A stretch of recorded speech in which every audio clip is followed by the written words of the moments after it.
Assalamu alaikum wa rahmatullahi wa barakatuhu. Welcome to episode 4 of the Tox and Racquell Talk show. We missed out a few weeks. I think we missed about 2 weeks, obviously, with the current situation. We're traveling a lot, having many different people come and visit Syria for the first time. So it's been a very, very busy past few weeks, but inshallah, we're going to try and stay consistent every week with giving you updates from here on the ground and updates in general to do with the Ummah and the world, inshallah. Yeah, I've been to Damascus 9 times over the last God knows how many days. Yeah. First time I'm kind of actually back, so I said we got to get the show back on. So inshallah ta'ala, we're going to get straight into it. I think today you've got 6 or 7 topics. Yeah. So much has happened since then. But just, I think first we can start with a quick Syria update. Obviously Ramadan is coming, 36 days away. And every year we're kind of in the same situation, no matter what happens. Allah helps us through it, inshallah. This year is going to be really different compared to the previous years. Obviously having many more areas to work in, many more people to reach.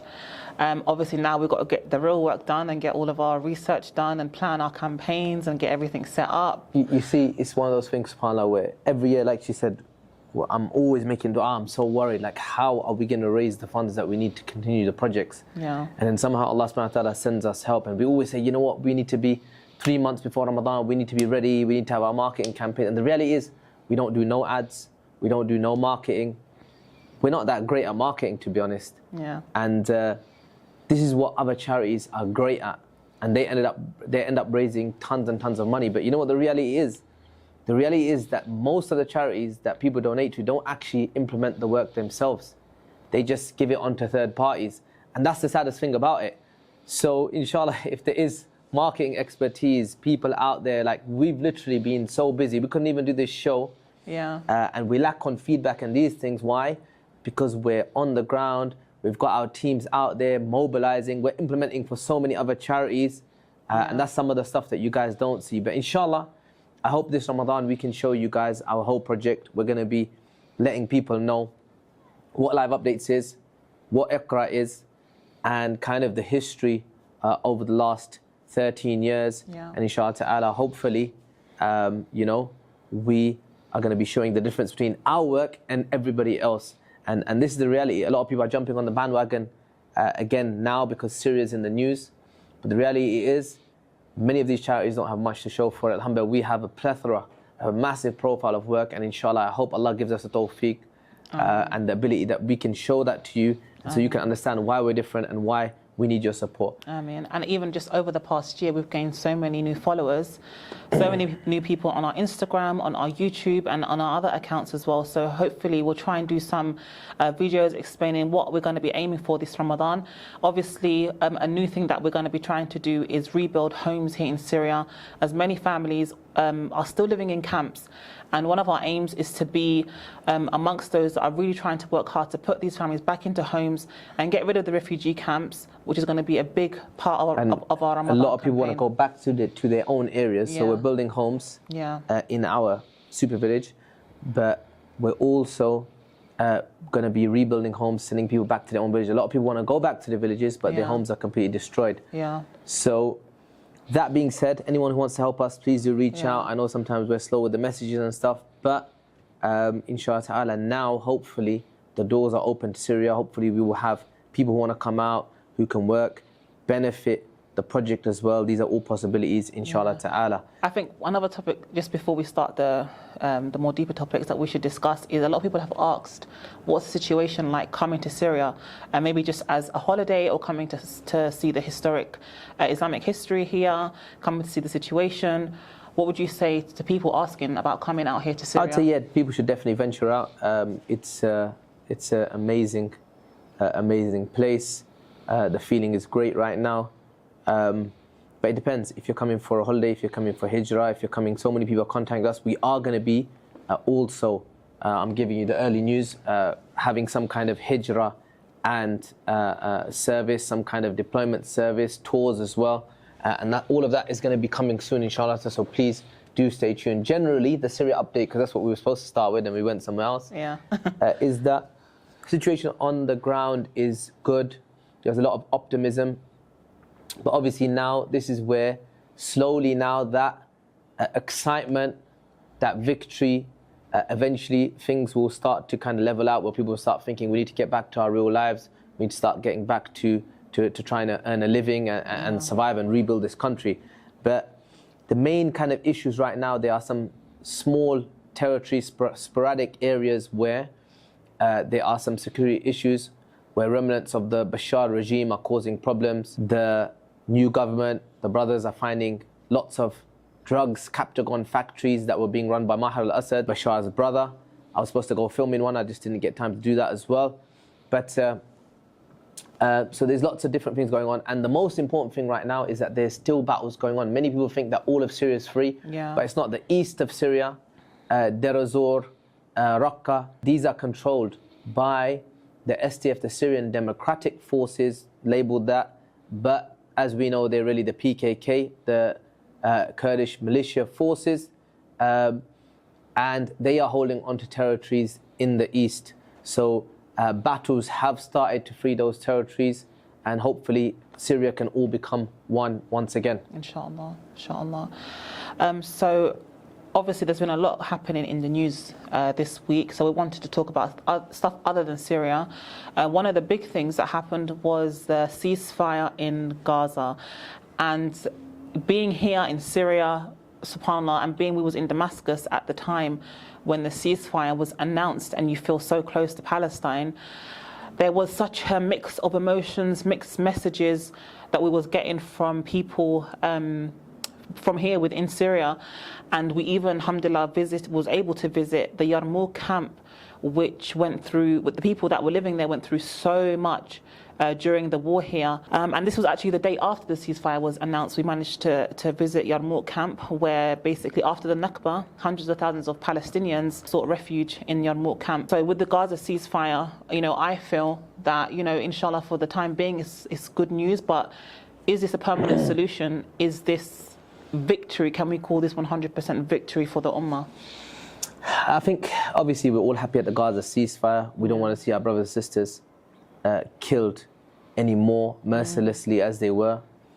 I think victories are different kinds of victories. Yeah. And that's what we've got to understand. Maybe if we look at it from a materialistic standpoint, yes, it's not a victory because most of Gaza has been destroyed.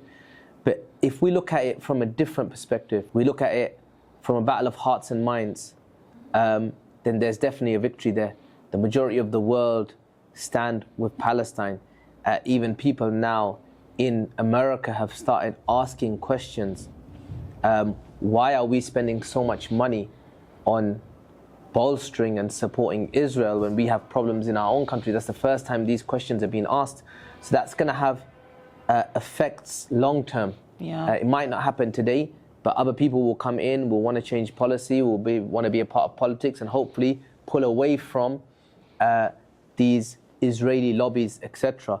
It also has had an effect of empowering a lot of Muslims in the West to engage in politics and, make sure that Muslims have a voice. Whether you believe that's right or wrong is a different issue, but it's had many, many, many impacts, right?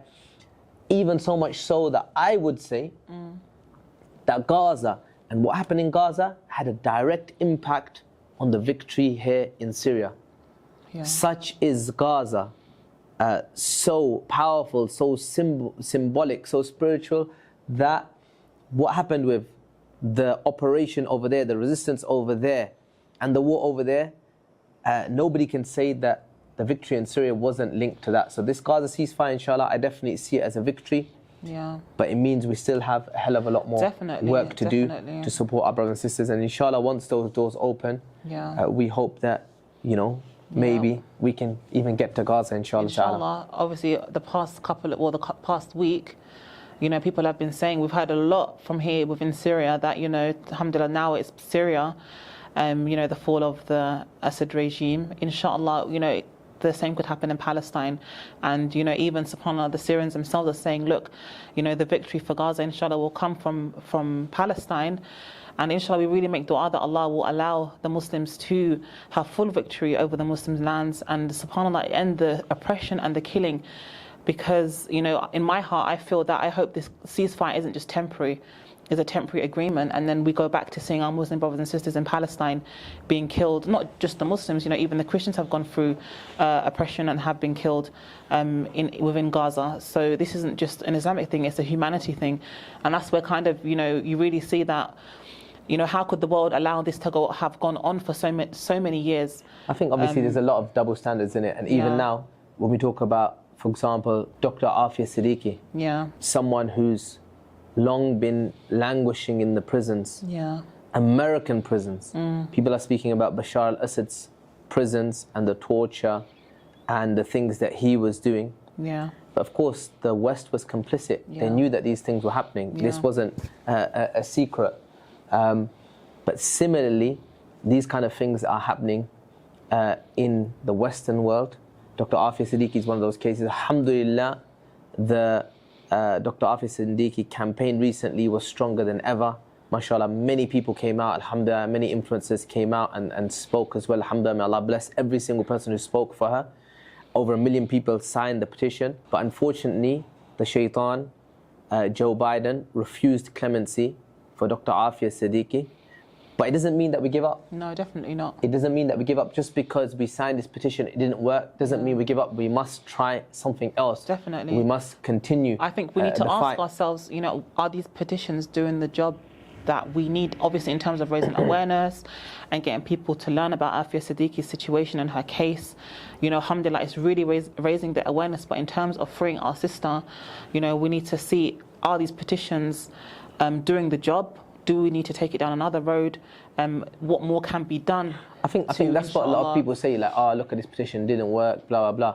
But the point is that a lot of the situation that the Muslims are in right now is that we're in such a weak state. We're in a state of decadence. We don't have strong Muslim governments.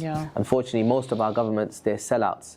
A lot of the governments in the UAE, they're the biggest shaitans. They were supporting Bashar al-Assad, and now the new government's come in place, they're like, all pandering up to them. So these people are not to be trusted, and they would never stand for our sister. Even the Pakistani government, unfortunately, they were complicit in handing her over. So the point is, we don't have good, strong Muslim governments that care about Muslims. So these, if you want to call it initiatives, these things that people are doing, these attempts that people are making are all there to try and increase pressure. Are they going to work? Most of the time, probably not. But the point is that we have to continue. We have to look and start thinking, okay, how can we get Muslims in positions of influence all across the world, people that care about these kind of things? Again, sometimes we think we want a result straight away. Hopefully, there might be some of our youth that see this and say, look, we did this petition and nothing happens. I want to put myself in a position tomorrow where I can have an impact on policy change. I can be a leader in one of these countries. So that's what I think it means, and I think that we should still support all of these kind of initiatives, inshallah. Yeah, definitely. And even just thinking about the youth, even our children have started to mention Aafia Siddiqui more. I remember back like 3 or 4 years ago, our eldest daughter, she was a part of a school play, and she played the role of Aafia Siddiqui. Until now, she doesn't forget her lines, and as she's got older, the story of Aafia has stuck to her and has stuck with her. And I think, obviously, alhamdulillah, these initiatives obviously are very positive in terms of raising awareness and, inshallah, putting pressure and pushing forward to try and get the result that we want. And also at the same time, there's generation coming after generation. Generational change. We need to keep that information there. We need to keep that knowledge with the youth that are growing up now, to know, just like we had here with the Syria situation, many of the young people didn't know the full story. Many of the young people didn't know how the war started, with Aafia, how she got arrested, her situation with her children. So obviously it's really important to keep her I think it's about planting seeds in the hearts. Because when we were growing up, when we were young, I don't remember being told about things like this. Yeah, it happened, like she got arrested in 2003. Exactly. So we were like in school, school age, and we never... imagine the impact that could have had if we were small and we'd known about her, right, on us.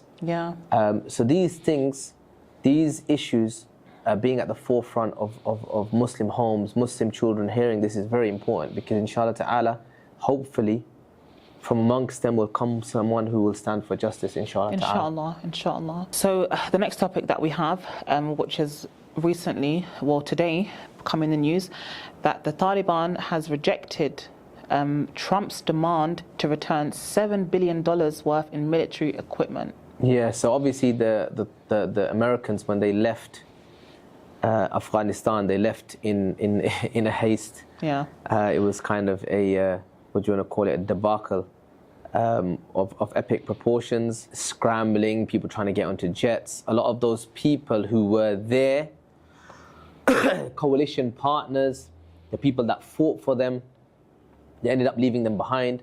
A similar situation is happening with the Kurds right now. And the reality is, America only cares about America. Yeah.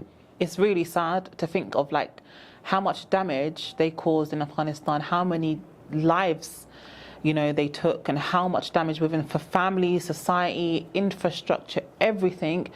And then after all of that, after they were the ones that came in and invaded this country and did what they did, now they want to ask for, you know, the $7 billion worth of military equipment back from that country. I think obviously, I think from their respects, they see that as a threat. They see that as a threat.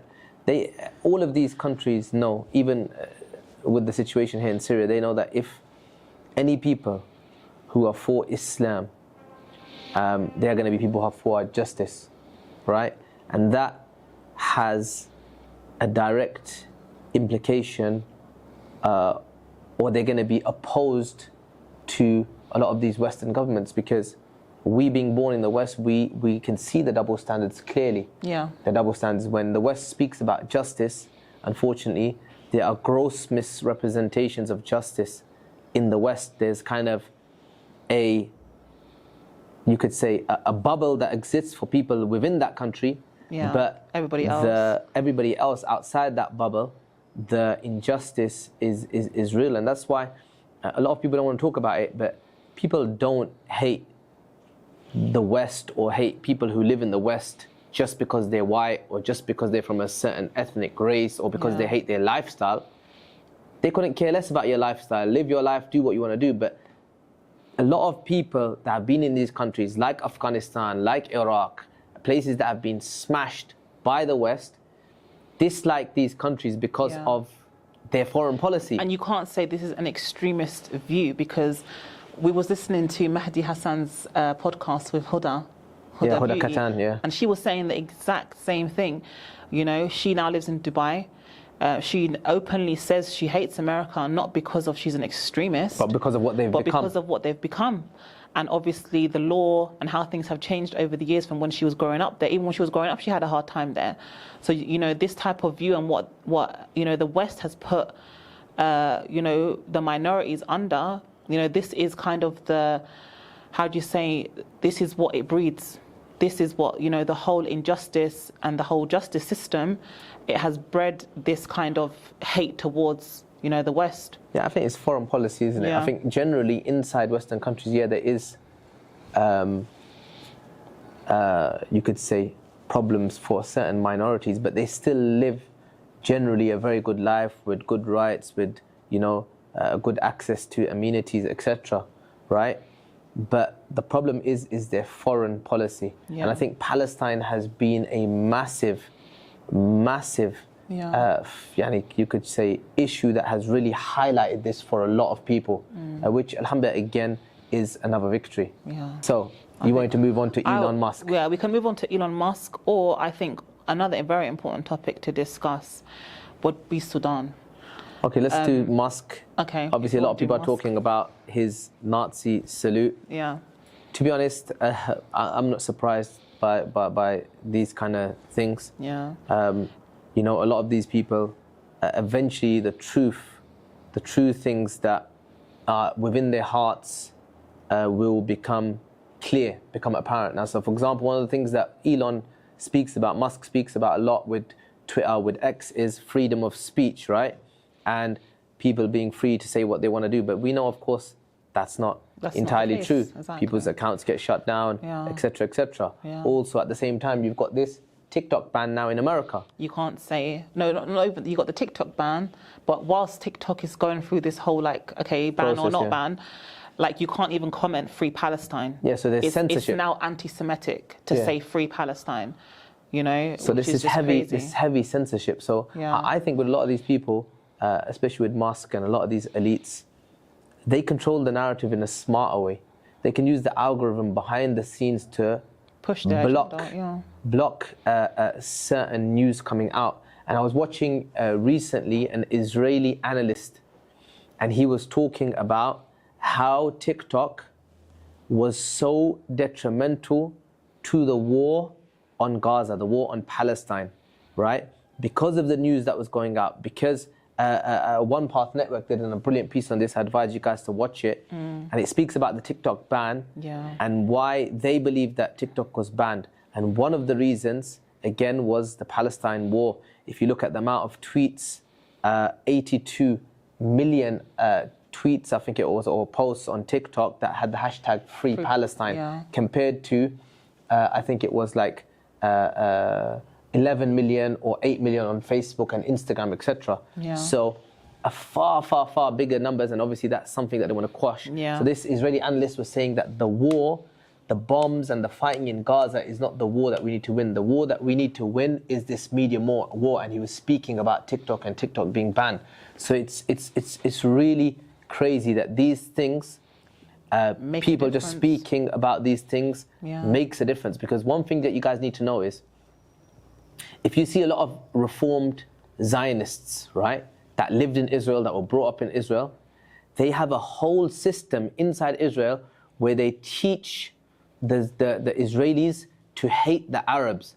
And they show them videos of how the Arabs are bad and how the Arabs are oppressing them. So what happens is they start to believe this. They start to, you know, really have this hate. It's an indoctrination.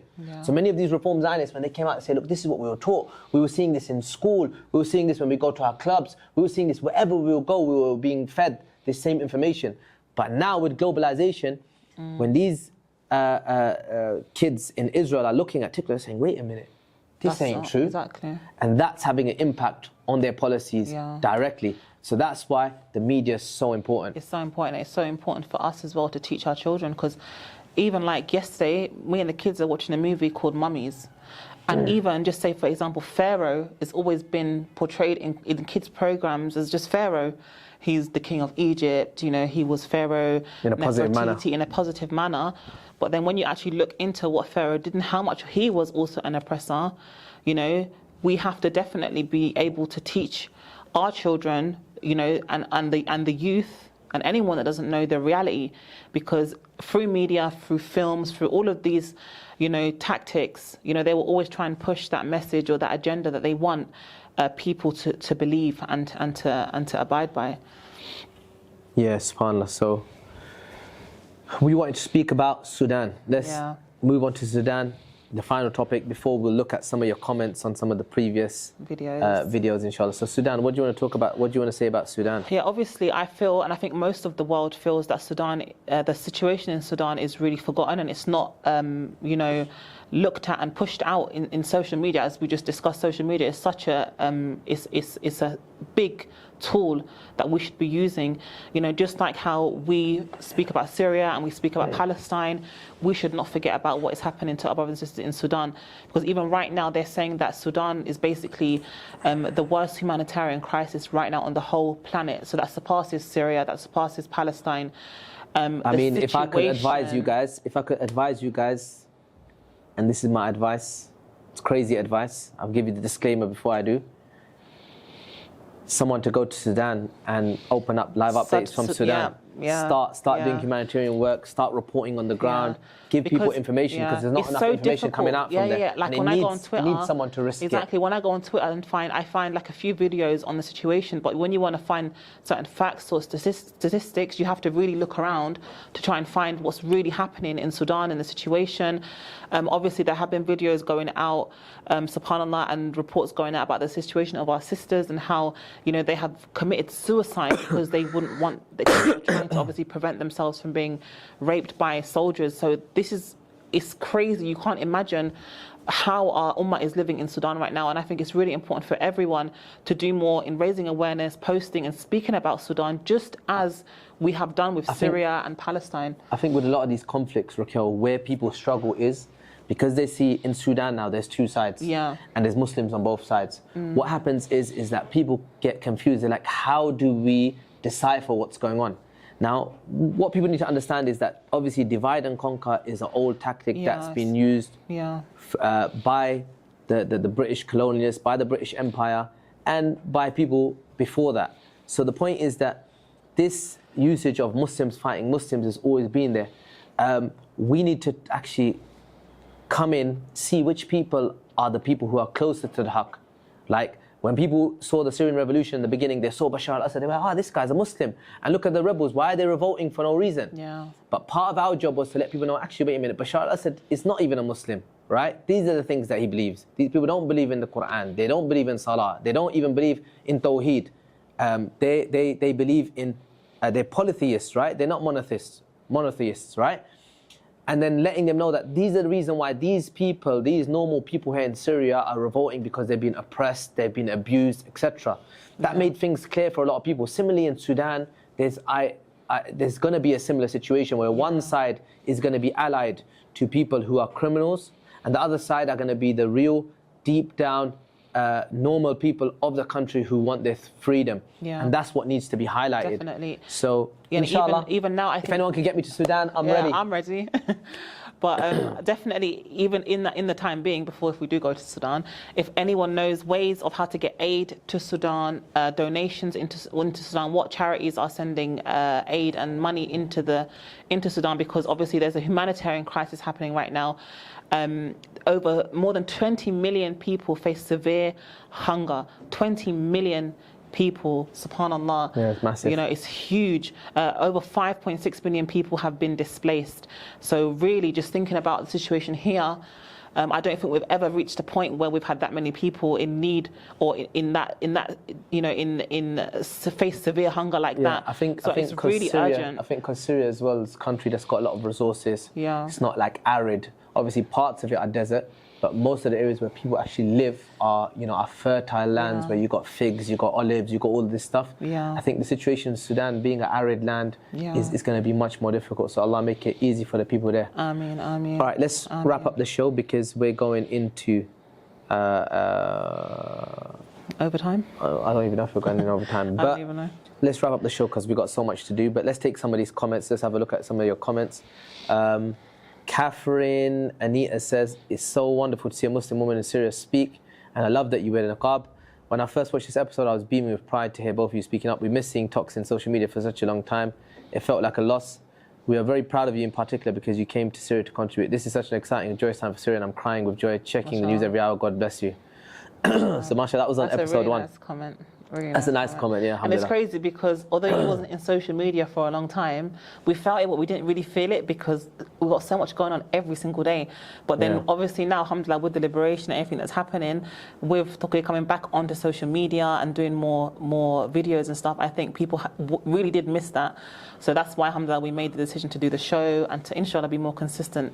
Yeah, I think people don't realize social media is a full-time job. Yeah. And if you want to do it properly. Definitely. And I wish I had time just to do that, and that was my only thing. Yeah. Because part of me does enjoy it, but the other part of me hates it, having to film people in their difficulties. And I wish, you know, people would just donate without us having to do that. Yeah. But it is what it is. So that's why we're here, so that we can help the ummah. And all of your support, your wonderful messages like this do really mean a lot to us. I get a lot of hate on the niqab, so seeing a message like that is nice. A nice message here. You, what's it called? You should definitely make it a live show so we can ask and discuss things every Sunday. That'd be So good. that was actually something that we're thinking about. Yeah. Just the time. Could we actually be consistent? See, because this is pre-recorded, it's a bit easier. The team can edit it and put it out. But making it a live show might be an idea. It might actually even be easier. We might have to get StreamYard and some of those bits and bobs so they can put stuff on the screen. Yeah. But I think it would be good. I think even if we did a couple in a month, we made it a live stream, I think would be really good. I think if you do want it to be engaging and you do want to ask questions and stuff, then do put it here on YouTube and comment on this video. And then if we do get a lot of people that want to do that, we may change it into a live show, stream, inshallah ta'ala.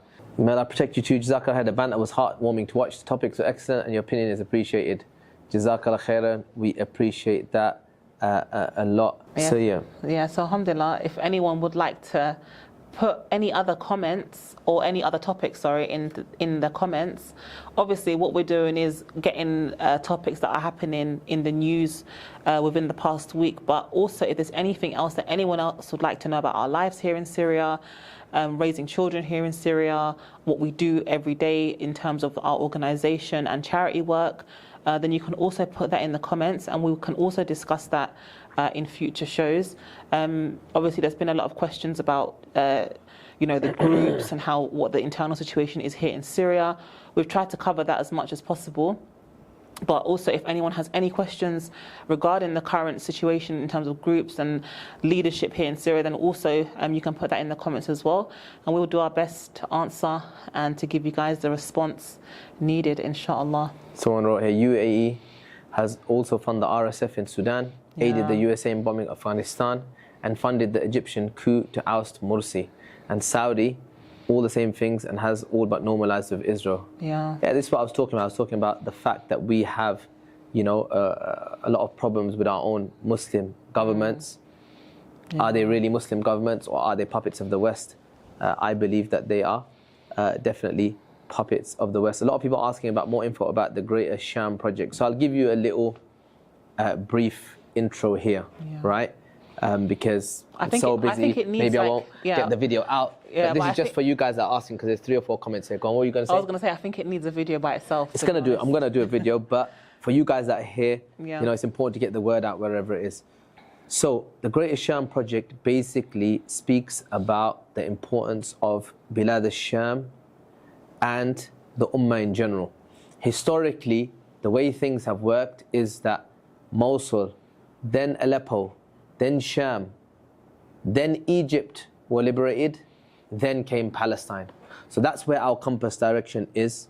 Right now, alhamdulillah, Aleppo and Damascus are now free. This means that we have much work to do here in terms of preparation, in terms of building those next generations, teaching people the right, or giving them the right education so that they have the love for the Ummah in their hearts. And hopefully, inshallah ta'ala, that will allow us to change the future for many, inshallah ta'ala, whether it's in 10, 15 or 20 years' time. It's a long-term project. That's what we've always been about, being embedded here on the ground. That's just the basic, you could say, summary of it. But of course, it's way more in-depth than that. So inshallah, stay tuned for that video, bi'idhnillah ta'ala. Inshallah. And obviously, Sham is not just Syria. Sham also, Palestine is a part of Sham. So we hope that the work that we start here will, inshallah, carry on till Palestine, till we reach Palestine, inshallah, and we can be a part of, raising the next generation to be strong Muslims, leaders, and people of change for the Ummah, inshallah. Inshallah ta'ala. Inshallah. So I think on that note, we'll wrap it up. I think that was a short session, but inshallah ta'ala, we will hopefully see you guys again next week. Keep us in your du'as, and hopefully we will see you soon. Assalamu alaikum wa rahmatullahi wa barakatuh.